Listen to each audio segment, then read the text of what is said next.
We all know who the wealthiest person in the world today is, right? That's Bill Gates.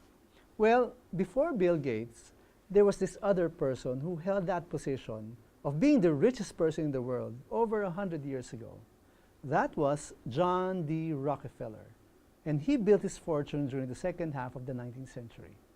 Whereas Bill Gates acquired his wealth from software, Rockefeller got his wealth from oil. By the time he died in 1937, the value of his assets was about 1.5% of the US economy. Comparing his wealth to the value of money today, it was said that the wealth he accumulated was 4 times the wealth of Bill Gates. And with so much wealth, he was asked one time, how much money is enough money? You know what he said? He replied, just a little bit more. When I was young, my ambition was very much like that, to build a company that would create so much wealth for me and my family.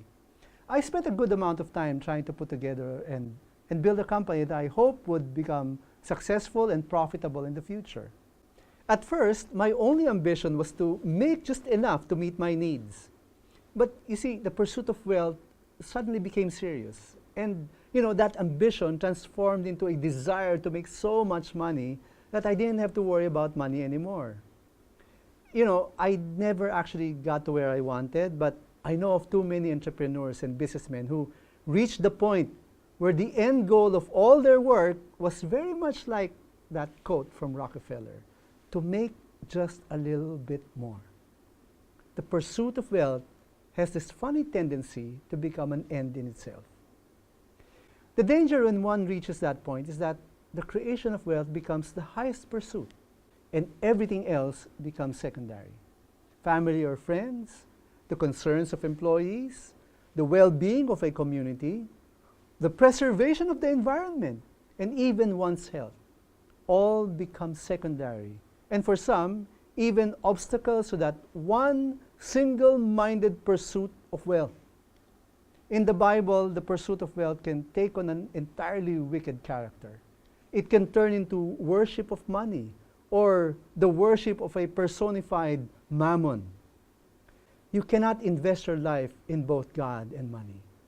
Jesus once said, "No one can serve 2 masters, for either he will hate the one and love the other, or he will be devoted to the one and despise the other. You cannot serve God and money."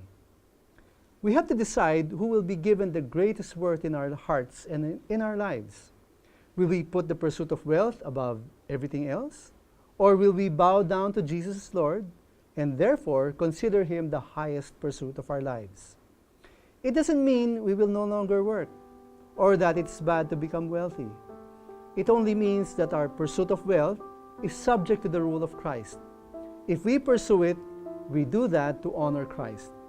Because you see, in the pursuit of wealth, faith matters too.